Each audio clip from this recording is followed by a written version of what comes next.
Hello student, welcome to my YouTube channel UB chemistry वाला। Student, आज हम class 10th से साइंस का टॉपिक लेके आए हैं, जिस टॉपिक का नाम है बच्चों कार्बन एवं उनके यौगिक, यानी कि लेसन नंबर 4 है बच्चों। लेसन नंबर 4 है, उसी का ये नाम है कार्बन एवं उनके यौगिक, कार्बन एंड इट्स कंपाउंड। अब जो टर्म है बच्चों वो है कार्बन। क्या है बच्चों? कार्बन टर्म है। कार्बन कार्बन कार्बन आखिर है क्या? तो बच्चों, एक कार्बन जो तत्व है, वास्तविकता ये तत्व अगर ना होता तो भी आज हम अधूरे होते। इस कार्बन तत्व की बहुत ही बड़ी भूमिका है इस पूरे विश्व को विकसित करने में। यानी कि इस कार्बन तत्व का बहुत बड़ा रोल है। आज इतना बड़ा रोल है कि हम बता नहीं सकते इसके बारे में। यानी कि कार्बन तत्व लगभग हमारे हिसाब से, यानी कि बहुत सारी वस्तुओं में और बहुत सारी वस्तुओं में पाया जाता है। इस कार्बन की देन है जो कि आज हम इतने अच्छे कपड़े पहने हुए हैं। ये सब कार्बनिक पदार्थों के ही बने हुए हैं, यानी कि इसमें कार्बन तत्व पाया जाता है।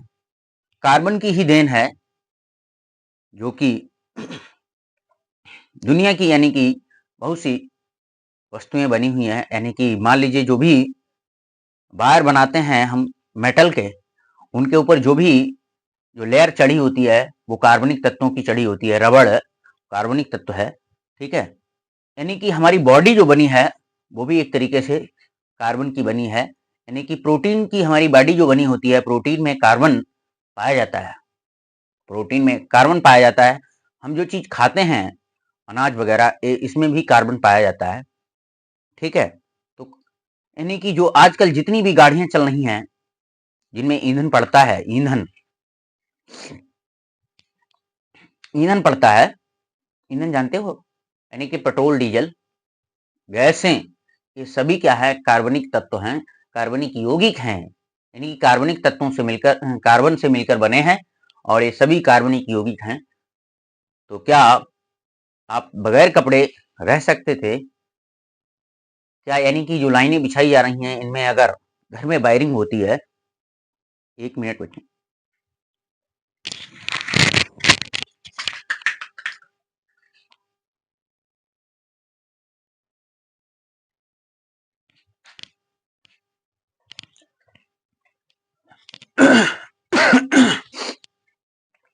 तो देखिए, यानी कि मैंने कहा है वायरिंग बिछाई जाती है, तो इसके बिना भी हम अधूरे होते, क्योंकि हर जगह हम तार बिछा देते हैं। अगर ये कुचालक पदार्थ ना होते तो हम, यानी कि हम, हमारा रहन सहन इतना आसान नहीं हो पाता, ठीक है। तो हम पहले बात करते हैं कार्बन है क्या, इसका क्या सिंबल है, इसके बारे में जानकारी लेंगे। तो सबसे पहले बच्चों हम शॉर्ट में पढ़ेंगे, कुछ शॉर्ट में, ठीक है। मैंने जानकारी दे दी है कुछ, तो लिखना क्या है तुम्हें? तो कार्बन क्या है? कार्बन का लिखेंगे प्रतीक। क्या लिखेंगे? प्रतीक लिखेंगे। तो कार्बन का प्रतीक होता है C, ठीक है। इसका परमाणु क्रमांक होता है, परमाणु क्रमांक बच्चों 7 होता है, सॉरी 6 होता है। इसका इलेक्ट्रॉनिक विन्यास, इलेक्ट्रॉनिक इलेक्ट्रॉनिक विन्यास,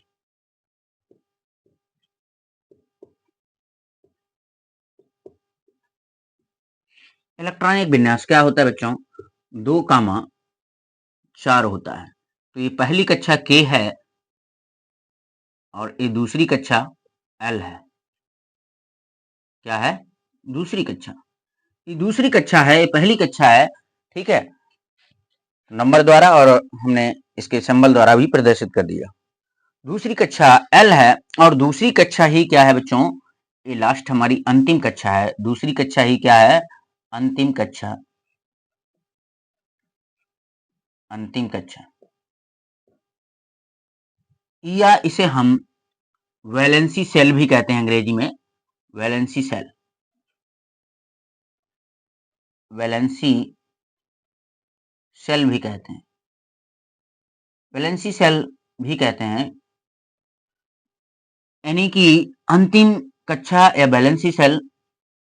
ठीक है, तो अंतिम कक्षा में जो बच्चों इलेक्ट्रॉन होते हैं, तो अंतिम कक्षा में कितने इलेक्ट्रॉन हैं बच्चों? 4 इलेक्ट्रॉन है, 4 इलेक्ट्रॉन है टोटल, 4 इलेक्ट्रॉन, 4 इलेक्ट्रॉन है। तो यही इलेक्ट्रॉनों की संख्या कहलाएगी, क्या कहलाएगी बच्चों? वैलेंसी इलेक्ट्रॉन या संयोजी इलेक्ट्रॉन, संयोजी इलेक्ट्रॉन। वैलेंसी इलेक्ट्रॉन क्या कहेंगे? वैलेंसी शॉर्ट फॉर्म में वैलेंसी इलेक्ट्रॉन, वैलेंसी इलेक्ट्रॉन कहते हैं। इतनी बात समझ में आई होगी। इलेक्ट्रॉनिक विन्यास, और कोई भी उदासीन परमाणु है, उस उदासीन परमाणु के पास उतने ही इलेक्ट्रॉन होते हैं जितना उसका परमाणु क्रमांक होता है। तो देखिए 2 और 4 6 टोटल इलेक्ट्रॉन हुए, और 6 ही इसका परमाणु क्रमांक है। तो 2 पहली कक्षा में 2 इलेक्ट्रॉन होते हैं, दूसरी में 8 होने चाहिए। जब यहाँ 8 है नहीं, जितने भी बचेंगे वो उतने यहाँ दूसरी कक्षा में रख दिए। तो दूसरी कक्षा में 4 इलेक्ट्रॉन हैं, वही अंतिम कक्षा होगी दूसरी कक्षा, वही वैलेंसी सेल होगी, या वही वैलेंसी सेल होगी, यानी कि संयोजी कक्षा होगी। वही यानी कि जो इलेक्ट्रॉन होंगे अंतिम कक्षा में, वही संयोजी इलेक्ट्रॉन कहलाते हैं, वैलेंसी इलेक्ट्रॉन। और एक बात जानेंगे अब, संयोजकता। इसके बाद क्या पढ़ेंगे बच्चों? संयोजकता पढ़ेंगे। संयोजकता कितनी है इसकी? ठीक है, तो संयोजकता इसकी, कार्बन की संयोजकता 2 भी होती है और 4 भी, 2 और 4। सिर्फ 2 जो होती है वो सिर्फ कार्बन मोनोऑक्साइड में हमने इसका एग्जाम्पल पढ़ा होगा, जिसमें संयोजकता 2 होती है कार्बन की। यानी कि सही तरीके से इलेक्ट्रॉनिक विन्यास बनाया जाए तो इस तरीके से भी हम बनाते हैं, 1s2 और 2s2, 1s2। तो 1s कक्षक में 2 इलेक्ट्रॉन हो गए, ये वाले 2 इलेक्ट्रॉन, 1s2, 2s2 और 2p2, सॉरी 2p2। तो यहाँ भी 2s हो गया, ये 2s हो गया, ये 1s हो गया, और ये 2p हो गया। p में 3 कक्षक होते हैं बच्चे, तो 1 इलेक्ट्रॉन ये भर गया, 2 भर गए यहाँ, और ये 2, 1 और 1। तो जितने अनपेयर्ड इलेक्ट्रॉन होते हैं वही उसकी क्या होती है? संयोजकता कहलाती है। ये भी हमने इस तरीके से पढ़ा होगा कि संयोजकता क्या होती है, अनपेयर्ड इलेक्ट्रॉनों की संख्या संयोजकता होती है। तो यहाँ पर 2 अनपेयर्ड इलेक्ट्रॉन है तो संयोजकता 2 हो गई। और जब ये एक्साइटेड अवस्था में जाएगा तो क्या होगा? 1 इलेक्ट्रॉन यहाँ पर से यहाँ चला जाएगा, जंप हो जाएगा, तो 1 इलेक्ट्रॉन यहाँ एक्साइटेड यानी कि उत्तेजित अवस्था, यानी कि कभी कभी ऐसी स्थिति आती है कि व्यक्ति भी उत्तेजित हो जाता है। ठीक है, तो उसी तरीके से ये भी उत्तेजित अवस्था में जब जाता है तो इलेक्ट्रॉन यहाँ से जाके कहाँ पहुंच जाता है? यहाँ पहुंच गया। तो अब अनपेयर्ड इलेक्ट्रॉन, यानी कि अनपेयर्ड का मतलब होता है अयुग्मित, आ माने नहीं, युग्मित से यानी कि जोड़ा, जहां जोड़ा ना बना हो वही इलेक्ट्रॉन क्या कहलाएंगे? अयुग्मित। तो इलेक्ट्रॉन कितने हो गए? 1 2 3 4, 4 इलेक्ट्रॉन हो गए, तो इसीलिए इसकी बैलेंसी हो गई 4।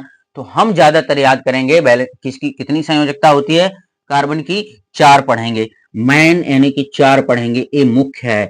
ठीक है, मैन संयोजकता इसकी है, और पूरे कार्बनिक रसायन में संयोजकता 4 ही पढ़ना है, 2 कभी पढ़नी है पूरी रासायनिक विज्ञान में। तो इसलिए मैंने कहा है मैन जो संयोजकता होती है वो कितनी होती है? 4 होती है। संयोजकता कितनी होती है? 4 होती है। तो हम ये 2 कामा 4 नहीं लिखा है, ये 2 लिखा था जब यहाँ पर इलेक्ट्रॉनिक विन्यास बनाया था। तो इसको हम इसको मिटा दें तो हम इसकी संयोजकता कितनी पढ़ेंगे? 4 पढ़ेंगे। कितनी पढ़ेंगे? संयोजकता कितनी होती है? 4 होती है। अब संयोजकता निकालने का तरीका हम अगले वीडियो में बता देंगे, किसी भी वीडियो में आप देख सकते हैं, हमने डाले भी हैं। लेकिन इसकी संयोजकता यानी कि बाहरी कक्षा में, या तो समझ पाओ तो समझ लीजिए बहुत जल्दी से, बाहरी सेल में, बाहरी कक्षा में यदि इलेक्ट्रॉन 1 से 4 तक होते हैं, 1 से बाहरी कक्षा में, बाहरी कक्षा में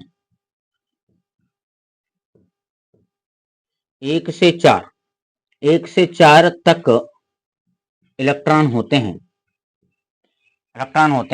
तो उसकी संयोजकता यानी कि सेम होती है वही, तो उसकी संयोजकता बैलेंसी, तो उसकी संयोजकता 1 से 4 होगी, 1 से 4 होगी। यदि इलेक्ट्रॉन 4 से बाहरी कक्षा में, यदि इलेक्ट्रॉन 4 से 7 तक हैं, कितने हैं? 7 तक, तब यहाँ पे दिखाई नहीं पड़ रहा होगा, हो सकता है, तो यहां देख लीजिए, 1 मिनट इसे इरेज कर दें। देखिए, आप उतार भी सकते हैं, न साथ में उतार पाए तो शॉर्ट स्क्रीन लेके वीडियो को रोक करके उतार सकते हैं। तो देखिए, यहां समझ लीजिए संयोजकता निकालने का तरीका, टाइम लगेगा फिर आगे बढ़ नहीं पाएगा। तो हमारे हिसाब से देखो, आउटर सेल में इलेक्ट्रॉन 1 से, आउटर सेल में इलेक्ट्रॉन 1 से 4 होते हैं, आउटर सेल में इलेक्ट्रॉन यानी कि बाहरी कक्षा में इलेक्ट्रॉन, बाहरी कक्षा में इलेक्ट्रॉन, कक्षा में इलेक्ट्रॉन, इलेक्ट्रॉन बाहरी कक्षा में इलेक्ट्रॉन 1 से 4 हैं और यहाँ 4 से 7 है। तो बैलेंसी कैसे निकालेंगे, यानी कि संयोजकता की अंग्रेजी क्या होती है? बैलेंसी होती है, वैलेंसी। ठीक है, तो हम शॉर्ट फॉर्म में बी लिखेंगे, तो बी क्या होगी? 1 से 4 तक होगी, जितने इलेक्ट्रॉन वही उसकी बैलेंसी। और यहाँ पर क्या बैलेंसी कैसे निकालेंगे? यहाँ पर बैलेंसी निकालेंगे 8 माइनस, यानी कि जो बाहरी कक्षा में इलेक्ट्रॉन है, आउटर सेल में इलेक्ट्रॉन है, वो हम घटा देंगे तो बैलेंसी हमारी आ जाएगी। ठीक है, तो किसी की बाहरी कक्षा में अगर 5 इलेक्ट्रॉन है तो 5, 8 से 5 घटा दिए तो कितने आ जाएंगे? 3 आ जाएंगे। ठीक है, 6 इलेक्ट्रॉन है तो 8 से 2 घटा देंगे, 8 से 6 घटा देंगे, 2 आ जाएगा। ठीक है, तो आगे बढ़िए। नहीं समझ में आया होगा तो कभी भी पूछ सकते हैं आप। ठीक है, आगे देखो, ये संयोजकता हो गई। अब संयोजकता इसकी हो गई 4। अब यानी कि यह किस प्रकार का, यानी कि संयोजन करता है अन्य परमाणुओं के साथ। ठीक है, तो इसका संयोजन, ठीक है, तो संयोजन क्या होगा, ये उतार लेना, वीडियो को रोक करके हम इरेज कर रहे हैं।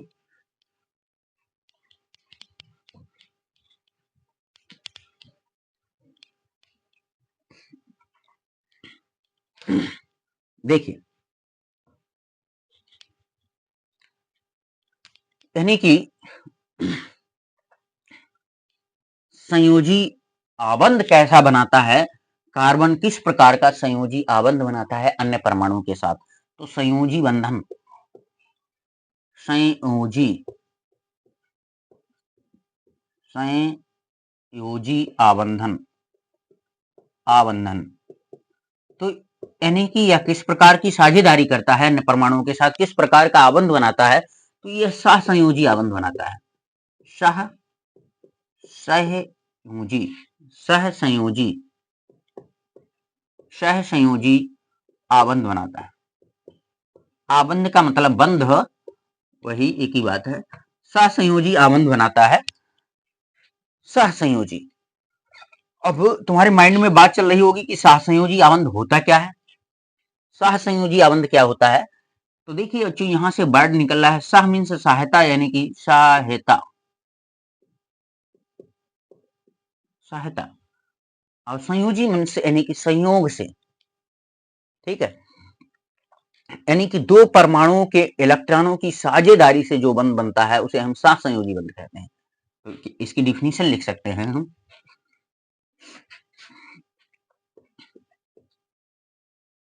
सहसंयोजी आबंध या बंध, एक ही बात। सहसंयोजी बंध क्या होता है?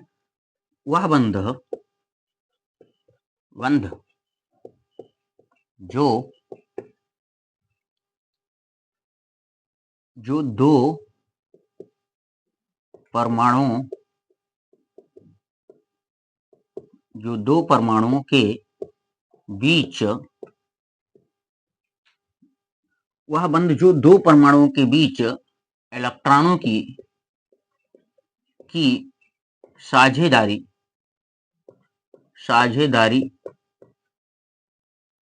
दो इलेक्ट्रॉनों की साझेदारी से बनता है। वह बंध जो दो परमाणुओं के बीच इलेक्ट्रॉनों की साझेदारी से जो बंध बनता है उसे सहसंयोजी आबंध कहते हैं।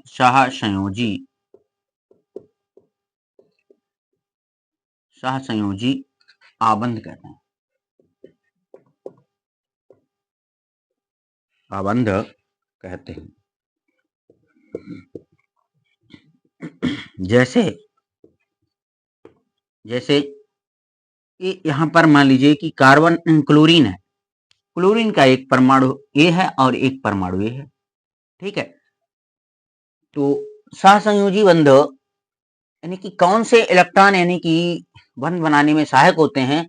जो संयोजी इलेक्ट्रॉन होते हैं, वही यहां से ही समझ में आ रहा है। संयोजी इलेक्ट्रॉन, संयोजी बंध यानी कि कौन बनाएंगे? संयोजी इलेक्ट्रॉन होते हैं। तो क्लोरीन के पास 7 संयोजी इलेक्ट्रॉन होते हैं। कितने होते हैं? 7 होते हैं संयोजी इलेक्ट्रॉन।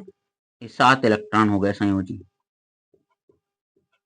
3 पेयर होते हैं और एक अनपेयर्ड होता है, यानी कि 3 जोड़े होते हैं संयोजी इलेक्ट्रॉन के और एक अनपेयर्ड इलेक्ट्रॉन होता है, यानी कि अयुग्मित इलेक्ट्रॉन।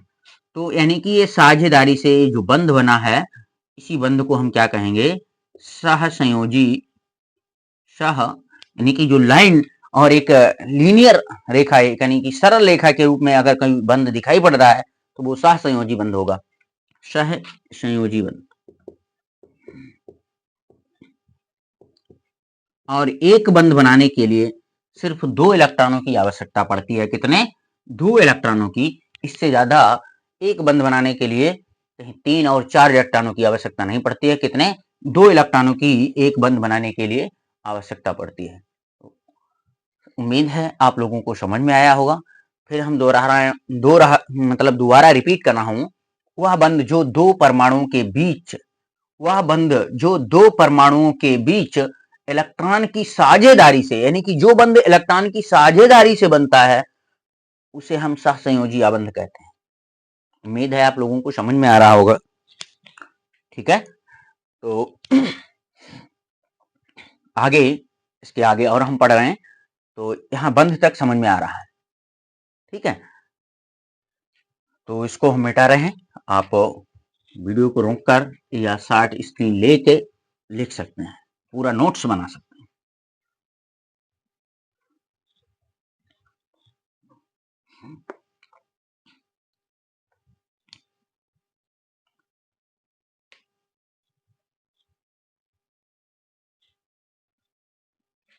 अब वो कार्बन के यौगिक होंगे, वो संतृप्त कार्बनिक यौगिक होंगे और असंतृप्त कार्बनिक यौगिक भी होंगे। यानी कि हम कह सकते हैं कि कार्बन कार्बन से मिलकर तो कोई यौगिक, सिर्फ कार्बन से मिलकर कोई यौगिक नहीं बन सकता है, उसमें हमें हाइड्रोजन तो इन्वॉल्व करना पड़ेगा। तो यानी कि वे यौगिक जो हाइड्रोजन और कार्बन से मिलकर बने होते हैं, हाइड्रोकार्बन कहलाते हैं। क्या कहलाते हैं? हाइड्रोकार्बन। तो वो हाइड्रोकार्बन हम 2 प्रकार के पढ़ेंगे, संतृप्त हाइड्रोकार्बन और असंतृप्त हाइड्रोकार्बन, ठीक है। इतना और पढ़ेंगे हम। तो संतृप्त कार्बनिक यौगिक और असंतृप्त कार्बनिक यौगिक में ही ये आएंगे, उसी के अंतर्गत आएंगे। और जो कार्बनिक यौगिक होंगे उनके तमाम गुण होंगे, बहुत प्रकार के गुण होंगे, अनेक प्रकार के गुण होंगे। तो उन गुणों को भी हम जानेंगे। तो हम क्या लिखेंगे? कार्बनिक यौगिक यानी कि 2 प्रकार के पढ़ेंगे, ठीक है। या हम सीधे सीधे यहां पर हेडिंग डाल लें हाइड्रोकार्बन, तो और अच्छा समझ में आएगा। क्या समझ में आएगा? और अच्छा समझ में आएगा। तो हाइड्रोकार्बन हेडिंग डालेंगे, हाइड्रोकार्बन। हाइड्रोकार्बन, क्योंकि ये जो कार्बन होते हैं वो हाइड्रोजन और कार्बन से मिलकर बहुत से तमाम यौगिक बना देंगे, तो वही यानी कि संतृप्त कार्बनिक यौगिक भी कहलाएंगे और संतृप्त हाइड्रोकार्बन भी कहलाएंगे, संतृप्त हाइड्रोकार्बन भी कहलाएंगे और असंतृप्त हाइड्रोकार्बन भी कहलाएंगे। तो मुख्य रूप से यहाँ पर हम दो प्रकार के हाइड्रोकार्बन पढ़ेंगे अभी, हाइड्रोकार्बन, ठीक है। तो हाइड्रोकार्बन बच्चों हम दो प्रकार के पढ़ेंगे, तुम्हारे लेवल से चलेंगे, हम हाई लेवल से नहीं चलेंगे, ठीक है। तो सिर्फ हम दो प्रकार के हाइड्रोकार्बन पढ़ेंगे, यानी कि एक पढ़ेंगे संतृप्त हाइड्रोकार्बन, संतृप्त हाइड्रोकार्बन, हाइड्रोकार्बन, संतृप्त हाइड्रोकार्बन, और दूसरा क्या होता है बच्चों, असंतृप्त हाइड्रोकार्बन। क्या होता है, असंतृप्त, असंतृप्त, यहां संतृप्त है आप जोड़ दीजिए और कुछ नहीं, असंतृप्त हाइड्रोकार्बन, असंतृप्त हाइड्रोकार्बन क्या होता है इसके बारे में पढ़ेंगे, और संतृप्त हाइड्रोकार्बन क्या होता है इसके बारे में पढ़ेंगे। तो हम बहुत शॉर्ट में लिखेंगे, तो संतृप्त हाइड्रोकार्बन क्या होता है, वे हाइड्रोकार्बन, यानी कि पहले तो यहां से हाइड्रोकार्बन की हमें डिफिनीशन पता होनी चाहिए कि किसे हम हाइड्रोकार्बन कहेंगे, यहां से भी डिफिनीशन पता होनी चाहिए, इस वर्ड का भी मीनिंग पता होना चाहिए कि क्या है हाइड्रोकार्बन, आखिर समझ में आ रहा है, यानी कि इस वर्ड का भी मुझे मीनिंग पता होना चाहिए, अर्थ पता होना चाहिए, ये शब्द आखिर है क्या हाइड्रोकार्बन। तो इसमें भी इस शब्द को अगर हम तोड़ें तो हाइड्रो का मतलब है हाइड्रोजन और कार्बन का मतलब है कार्बन, तो वे यौगिक जो हाइड्रोजन और कार्बन से मिलकर बने होते हैं, इसी से हम लिख सकते हैं, देखो मैंने कहा है दो वर्डों से मिलकर बना है, हाइड्रो प्लस कार्बन, हाइड्रो का मतलब होता है हाइड्रोजन और कार्बन का मतलब है कार्बन, उसमें तो कार्बन पूरा शब्द लिखा ही है। तो वे यौगिक जो हाइड्रोजन, वे यौगिक, यौगिक जो हाइड्रोजन, हाइड्रोजन और कार्बन से मिलकर बने होते हैं, और कार्बन से मिलकर बने होते हैं, मिलकर बने होते हैं,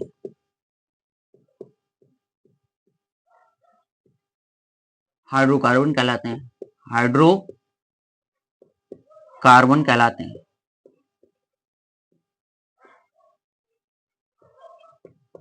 हाइड्रोकार्बन कहलाते हैं। एग्जाम्पल एक यहां पर ले लें, CH4, ये बच्चों मेथेन है, सभी लोग जानते हैं क्या है मेथेन, ये मेथेन है। तो इसमें देखो कार्बन है और हाइड्रोजन है, ओनली कार्बन एंड हाइड्रोजन है, तो इसे हम क्या कहेंगे, हाइड्रोकार्बन है। हाइड्रोकार्बन का एक कंपाउंड है जो क्या है, मेथेन है।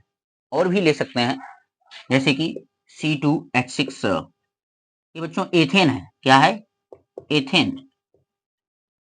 और भी ले सकते हैं C3H8, ठीक है, C3H8 है, तो ये क्या है, प्रोपेन है, प्रोपेन, यानी कि तमाम यौगिक हाइड्रोकार्बन के मिलेंगे आपको, ठीक है। तो ये बात समझ में आई होगी, यहीं से वर्ड कह रहा है कि हाइड्रोजन और कार्बन से मिलकर जो यौगिक बने होते हैं उन्हें हम हाइड्रोकार्बन कहते हैं। वर्ड अपने आप, वर्ड ही अपने आप अपनी डिफिनीशन को क्या कर रहा है, डिफाइन कर रहा है। तो संतृप्त हाइड्रोकार्बन और असंतृप्त हाइड्रोकार्बन, तो संतृप्त हाइड्रोकार्बन क्या होता है, वे यौगिक जिनमें कार्बन कार्बन के बीच, वे यौगिक जिनमें कार्बन कार्बन के बीच क्या है, सिंगल बॉन्ड होता है, क्या होता है, सिंगल बॉन्ड होता है, कार्बन कार्बन के बीच सिंगल बॉन्ड होता है, उसे हम संतृप्त हाइड्रोकार्बन कहते हैं। तो हमने क्या लिया, दो कार्बन लिया है, कभी भी यानी कि संतृप्त हाइड्रोकार्बन एक कार्बन में भी हो सकता है, फॉर एग्जांपल मेथेन। तो हम कह सकते हैं कि वे यौगिक जिनमें कार्बन या अन्य, या कह सकते हैं हाइड्रोजन, कार्बन तथा हाइड्रोजन परमाणु के बीच सिंगल बॉन्ड बनता है। क्या बनता है? सिंगल बॉन्ड बनता है, उसे हम संतृप्त हाइड्रोकार्बन कहेंगे। तो देखिए, कार्बन के बीच सिंगल बॉन्ड बना है, कार्बन कार्बन के बीच, और कार्बन और हाइड्रोजन के बीच भी क्या है? सिंगल बॉन्ड बना है। ठीक है, अब देखिए, अगर मुझे एक कार्बन में लेना था तो एक कार्बन ले लिया, अब हाइड्रोजन के बीच सिंगल बॉन्ड बना दिया। अब इसकी बैलेंसी तो मुझे पूरी करनी है। हम बता चुके हैं कार्बन की बैलेंसी 4 होती है। न याद कर पाओ तो हमारे पास एक तरीका है, क्या है? सी फॉर कार, और कार के पहिए हैं 4। उसी तरीके से सी फॉर कार्बन, और कार्बन की valency 4। C for car, car में पहिए लगे 4, और सी फॉर कार्बन, कार्बन की बैलेंसी 4। इस तरीके से नारा बना लीजिए, और कुछ नहीं। ठीक, तो देखिए, 4 बैलेंसी यानी कि 4 सिंगल बॉन्ड बनाएगा, क्योंकि इसके पास 4 अनपेयर्ड इलेक्ट्रॉन है, और ये क्या करता है? साझेदारी करता है हमेशा। तो साझेदारी करता है तो क्या करेगा? और हाइड्रोजन के पास एक ही बैलेंसी होती है हाइड्रोजन की। 1 मिनट, थोड़ी प्रॉब्लम है मूल्य में।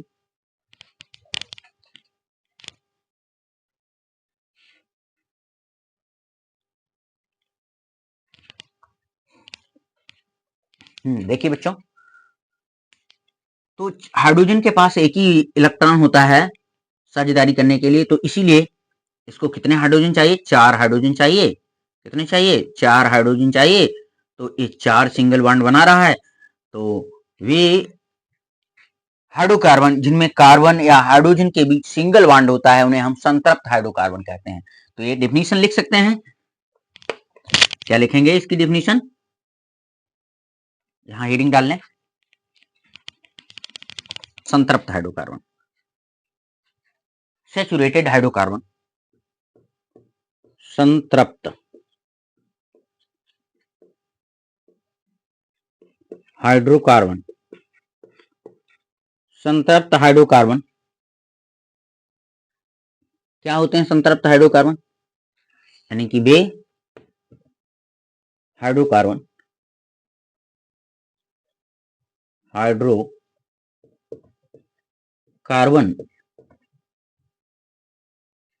जिनमें जिनमें हाइड्रोजन और कार्बन, या हाइड्रोजन और कार्बन, या कार्बन और कार्बन के बीच बीच के बीच सिंगल बॉन्ड बनता है,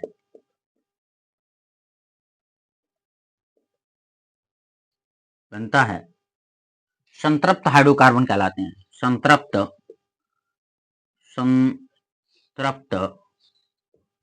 हाइड्रोकार्बन कहलाते हैं।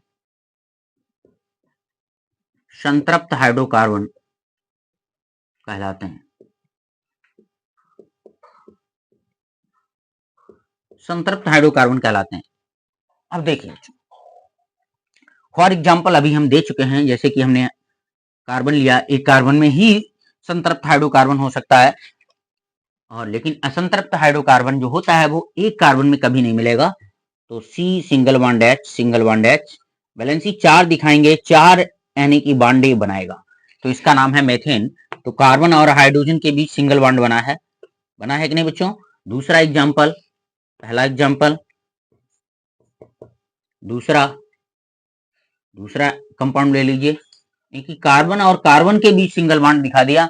अब देखो, एक एक बैलेंसी दोनों की पूरी हो गई, बची कितने? 3 बची, तो 3 हाइड्रोजन लगा दीजिए और एक नया यौगिक बन जाएगा। इस तरीके से हम सूत्र लिखाना भी आप लोगों को सिखा देंगे। ठीक है, बैलेंसी याद रखो, यानी कि कार्बन की बैलेंसी है 4, सी फॉर कार में पहिए लगे 4, तो उसी तरीके सी फॉर कार्बन, कार्बन की बैलेंसी 4। ठीक, तो देखिए, अब ये 2 कार्बन है तो ये बन गया एथेन। 2 कार्बन के लिए एथ वर्ड आता है और 1 कार्बन के लिए मेथ वर्ड आता है, तो इसका नाम एथेन। अभी ये सब नामकरण कराना सिखा देंगे। एथेन क्या बन गया? एथेन बन गया। आप भले ही नाम न लिखवाएं लेकिन यौगिक लिख देंगे। कार्बन कार्बन के बीच सिंगल बॉन्ड, मैंने कहा 4 वैलेंसी होती है, 4 इलेक्ट्रॉन होते हैं इसके पास, यानी कि 4 सिंगल बॉन्ड बनाएंगे तो शेष बचे 3 इलेक्ट्रॉन। 3 इलेक्ट्रॉन बचे, 3 सिंगल बॉन्ड बनेंगे ना, इलेक्ट्रॉनों की साझेदारी से बंध बनता है, तो 3 इलेक्ट्रॉन लगा लिए और तो इसका मतलब 3 हाइड्रोजन लगा दिया, एथेन हो गया। तो उम्मीद है आप लोगों को समझ में आया होगा। एक एग्जांपल और ले लेते हैं, 1 कार्बन, 2 कार्बन और 3 कार्बन। ठीक है, 3 कार्बन ले लिए और इसमें तीनों कार्बन के बीच क्या है? सिंगल बॉन्ड है, तो इसका मतलब ये क्या होगा? संतृप्त हाइड्रोकार्बन होगा। अब देखो इसकी बैलेंसी 2 पूरी हो गई, 2 इलेक्ट्रॉन से साझेदारी कर रहा है, इससे इसके साथ और इसके साथ, तो इसके पास 2 ही बचे हैं इलेक्ट्रॉन, इसके पास एक ही अभी भाग लिया तो इसके पास 3 बचे। ठीक, इसके पास भी 3 बचे, तो यहाँ 3 हाइड्रोजन लगा दिए ऐसे करके।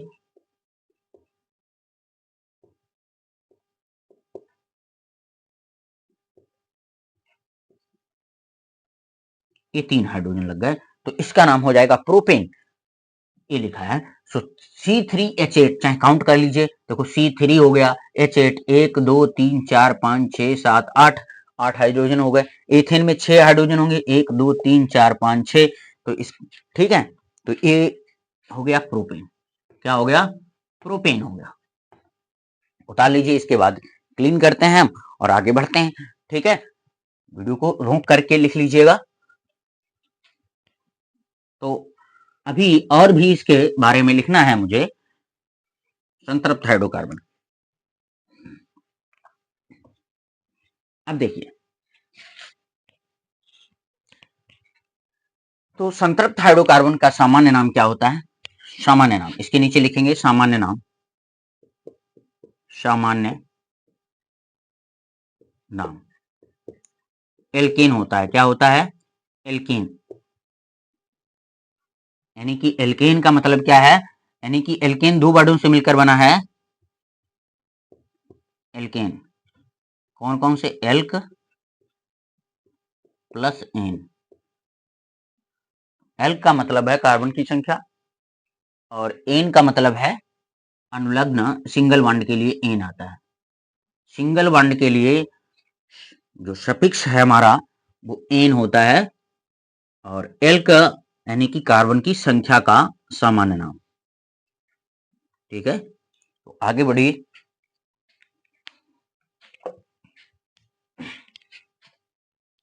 अब ये सामान्य नाम हो गया। अब इसका सामान्य सूत्र होता है एल्केन का, यानी कि उसके आधार पर हम सूत्र बना लेंगे। सामान्य सूत्र, सामान्य सूत्र CnH2n+2 होता है। सामान्य सूत्र CnH2n+2 होता है। n बराबर क्या होगा? 1 2 3 4 डॉट डॉट, यानी कि कुछ भी रखेंगे तो नया फार्मूला बनता चला जाएगा। n बराबर 1 रखेंगे तो क्या हो जाएगा? C1 हो जाएगा, और यहाँ 1 रखेंगे तो 1 दूनी, यानी कि ऐसे करके चाहे हल कर लीजिए, 2 गुणा 1 प्लस 2, तो कुल मिला के इसको क्या लिखा जाएगा? C1, यानी कि C लिखा जाएगा, और 1 दूनी 2 और 2 4 हो जाएगा, CH4 हो जाएगा, मेथेन हो जाएगा। ठीक है, अगला देखिए करके दिखाते हैं इसी तरीके से। अब n बराबर 2 रख दीजिए, n बराबर 2 रख दो, यहाँ हो जाएगा C2H2 इंटू 2 प्लस 2, तो क्या बन जाएगा? यानी कि ये C2 तो C2 रहेगा, 2 दूनी 4 और 2 6 हो जाएगा, तो क्या हो गया? एथेन, C2H6 एथेन हो गया। ठीक है, इसी तरीके से C3 रख दिया, n बराबर 3 रख दिया, तो यहाँ 3 रख दिया, H यानी कि 2 इंटू 3 प्लस 2, तो ये हो जाएगा C3H8 हो जाएगा। इसका नाम क्या हो जाएगा? प्रोपेन। तो सूत्र अपने आप लिखते चले जाओगे, नामकरण अभी सिखाएंगे। तो अब इसके बाद हम पढ़ाते हैं असंतृप्त हाइड्रोकार्बन क्या होता है, इसके पीछे हम चर्चा कर रहे हैं। असंतृप्त हाइड्रोकार्बन, आप ये वीडियो को रोक करके पढ़ सकते हैं या शार्ट स्क्रीन ले के बाद में उतार सकते हैं, नोट्स बना सकते हैं।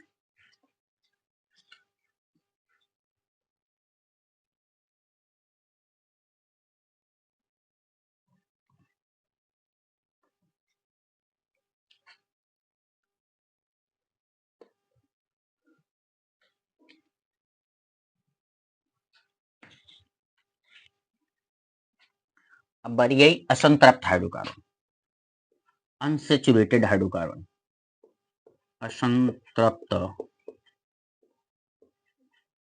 हाइड्रोकार्बन।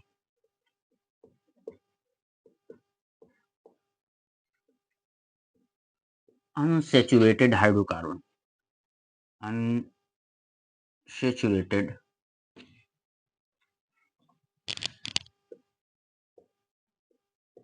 Saturated hydrocarbon.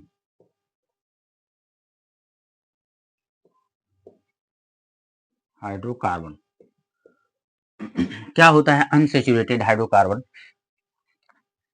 यानी कि बे हाइड्रोकार्बन जिनमें कार्बन कार्बन के बीच डबल बॉन्ड, वे हाइड्रोकार्बन जिनमें कार्बन कार्बन के बीच डबल बॉन्ड या ट्रिपल बॉन्ड उपस्थित होता है, या ट्रिपल बॉन्ड हो, तो उन्हें हम क्या कहेंगे? असंतृप्त हाइड्रोकार्बन। थ्योरी अपने आप लिख लेना। बे हाइड्रोकार्बन जिनमें कार्बन कार्बन के बीच डबल बॉन्ड यानी कि दो बंध हैं, डबल का मतलब द्विआबंध हैं, और ट्रिपल बॉन्ड का मतलब त्रिआबंध हैं, तीन आबंध हैं। वे हाइड्रोकार्बन जिनमें कार्बन कार्बन के बीच द्विबंध या त्रिबंध उपस्थित होते हैं, उन्हें हम असंतृप्त हाइड्रोकार्बन कहते हैं।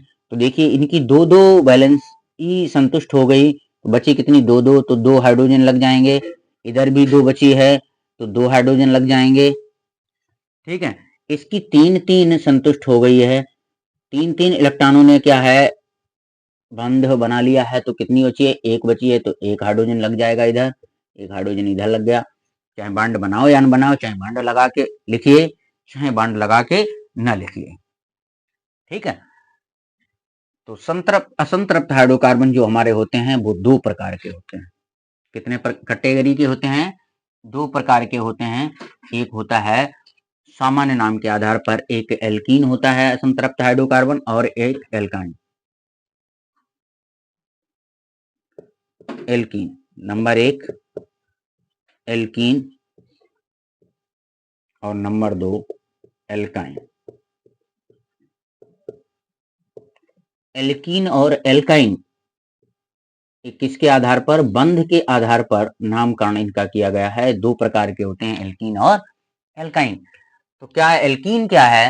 यानी कि एल्कीन उसे कहते हैं जिनमें कार्बन कार्बन के बीच डबल बॉन्ड स्थित होता है, उन हाइड्रोकार्बन को हम एल्कीन कहेंगे।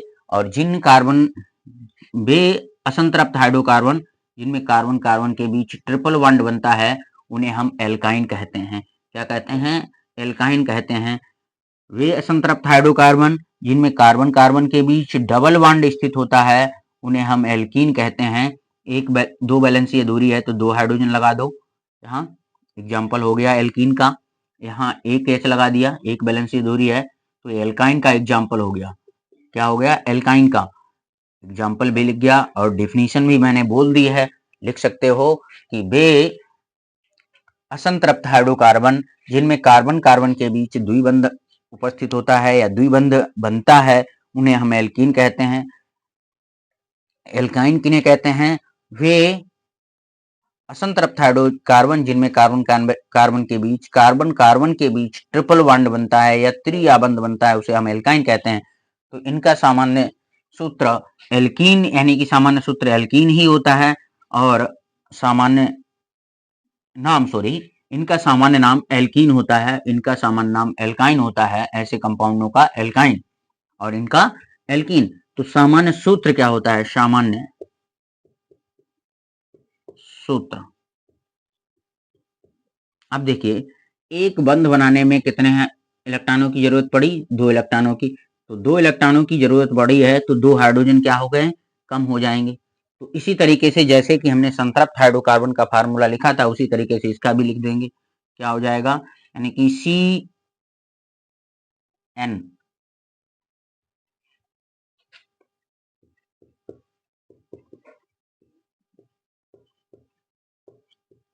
क्या होगा? CnH2n प्लस 2 था उसमें, तो वो 2 हटा देंगे तो क्या बचेगा? CnH2n। क्यों 2 हटा दिया?